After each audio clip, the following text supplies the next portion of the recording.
आज भारतीय जनता पार्टी का 2023 के विधानसभा चुनाव के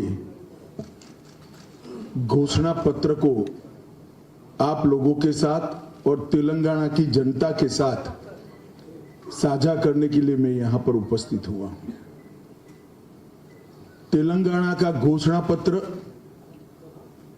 एक प्रकार से प्रधानमंत्री नरेंद्र मोदी जी की गारंटी है। ये भारतीय जनता पार्टी का घोषणा पत्र है।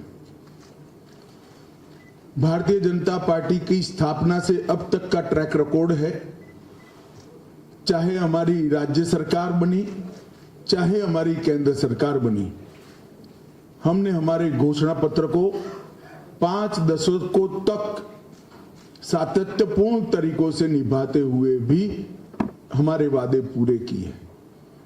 चाहे धारा 370 हटाने का वादा हो, चाहे राम मंदिर अयोध्या में बनाने का वादा हो, चाहे ट्रिपल तलाक को समाप्त करने का वादा हो, चाहे गरीब कल्याण की दीनदयाल उपाध्याय जी की मूल नीति का सवाल हो, हम सातत्यपूर्ण तरीके से जनसंघ के समय से अब तक हमारे वादों पर खरे भी रहे हैं। और जब हमें पूर्ण बहुमत देश की जनता ने दिया, ये सारे वादों को हमने पूरा भी किया है। देश की जनता इसकी साक्षी है।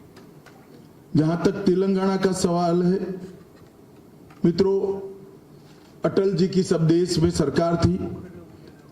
अटल जी ने छत्तीसगढ़, झारखंड और उत्तराखंड का गठन किया था। कहीं पर भी कोई लड़ाई झगड़ा न हुआ और नए बने हुए राज्य और मदर स्टेट के बीच में कोई बैर भी नहीं हुआ।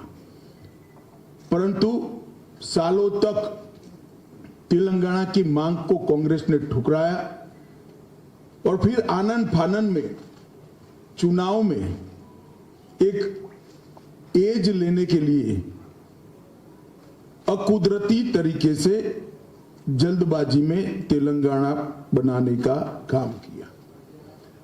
कांग्रेस ने कभी भी तेलंगाना की मांग का समर्थन नहीं किया था, जबकि भारतीय जनता पार्टी ने 1997 से काकीनाडा में उस वक्त की आंध्र प्रदेश बीजेपी की इकाई ने 1 वोट 2 राज्य का नारा दिया था। वो नारे को हम लगातार समर्थन करते रहे।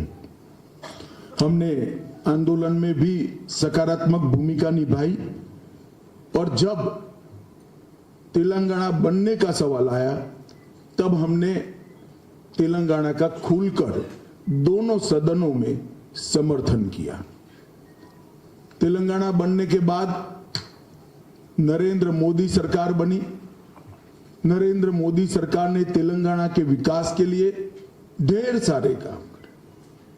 कांग्रेस पार्टी ने 2004 से 2014 तक संयुक्त आंध्र प्रदेश को डिवेल्यूशन और ग्रांटिंग एड का 2 लाख करोड़ रुपया दिया था, सिर्फ 2 लाख करोड़ रुपया। इसके सामने भारतीय जनता पार्टी की सरकार ने, नरेंद्र मोदी जी ने अकेले तेलंगाना को 2,50,000 करोड़ रुपया ये 9 साल में दिया है। इसका मतलब हमने 160% ज्यादा दिया है। 2 गुना से ज्यादा पैसा देने का काम भारतीय जनता पार्टी की सरकार ने किया। इसके अलावे अभी 900 करोड़ रुपए की लागत से समक्का सरक्का सेंट्रल ट्राइबल यूनिवर्सिटी, हल्दी के किसानों के लिए वैल्यू चेन और एक्सपोर्ट को बढ़ावा देने के लिए नेशनल टर्मरिक बोर्ड और कृष्णा वाटर डिस्प्यूट ट्रिब्यूनल 2 की टर्म्स ऑफ रेफरेंस को भी अभी मोदी जी ने अप्रूव किया है। राष्ट्रीय राजमार्गों में लगभग 56,000 करोड़ के नए रोड तेलंगाना को जोड़ने वाले बनाए। 13,000 करोड़ का 325 किलोमीटर लंबा हैदराबाद रायपुर एक्सप्रेसवे भी अलग से बनाया और लगभग 4600 करोड़ की लागत से 160 किलोमीटर लंबी नेशनल हाईवे ग्रीनफील्ड हाईवे की योजना भी तेलंगाना को दी। वंदे भारत ट्रेन सिकंदराबाद विशाखापट्टनम और 3 नई वंदे भारत ट्रेन तेलंगाना से अभी पाइपलाइन में है। 1200 करोड़ से अधिक हैदराबाद मेट्रो के लिए दिया और एयरपोर्ट में 6288 करोड़ रुपए का व्यय हैदराबाद अंतर्राष्ट्रीय एयरपोर्ट के लिए भारतीय जनता पार्टी के सरकार ने किया। 19 में बीवी नगर में एम्स की स्थापना की।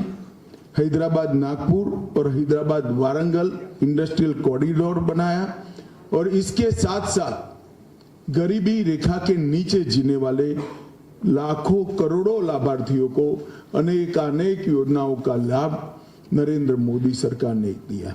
इसमें से मैं कुछ जरूर तेलंगाना की जनता को बताना चाहूंगा।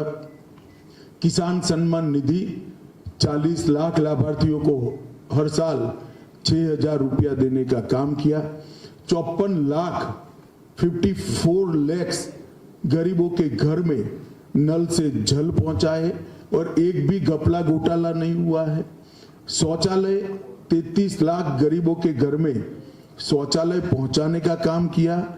1,90,00,000 लाभार्थियों को कोरोना से अब तक फ्री ऑफ कॉस्ट राशन मिलना चालू है।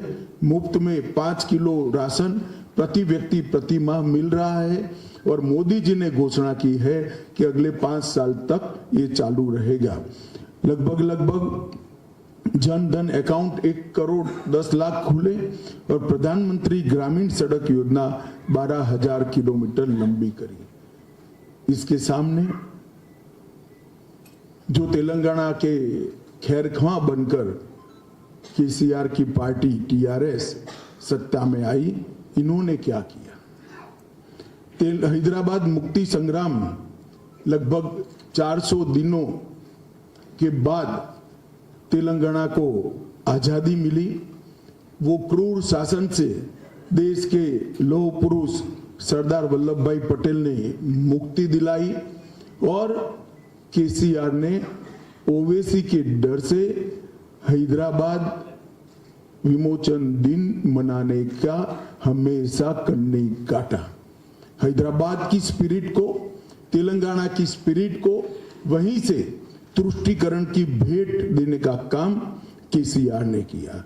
केसीआर के नेतृत्व में आज तेलंगाना लोकतंत्र की जगह लूट तंत्र बन गया है और प्रजातंत्र परिवार तंत्र बन गया है। उनका एकमात्र लक्ष्य, किसी भी राज्य के मुख्यमंत्री का लक्ष्य होता है अपनी जनता की भलाई करना। उनका एकमात्र लक्ष्य अपने बेटे को मुख्यमंत्री बनाना है और कोई लक्ष्य नहीं है। नीलू, निधुलू और नियामकालू, ये 3 सूत्रों के साथ वो सत्ता पर आए थे। वादा किया था, हम लोग भी दूर से देखते थे, बड़ी आशा के साथ देखते थे कि नए राज्य की शुरुआत हुई है, अब कुछ अच्छा होगा। मगर हुआ क्या? पहले नीलू की बात करते हैं। कालेश्वरम घोटाला हुआ, 42,000 करोड़ का प्रोजेक्ट 1,35,000 करोड़ का हो गया, अभी भी समाप्त नहीं हुआ है। पलामूरू रंगारेड्डी लिफ्ट सिंचाई योजना लगभग 2015 में इसकी आधारशिला रखी, 32,250 करोड़ खर्च हो गया, मगर अब तक उसको पूरा नहीं किया गया है।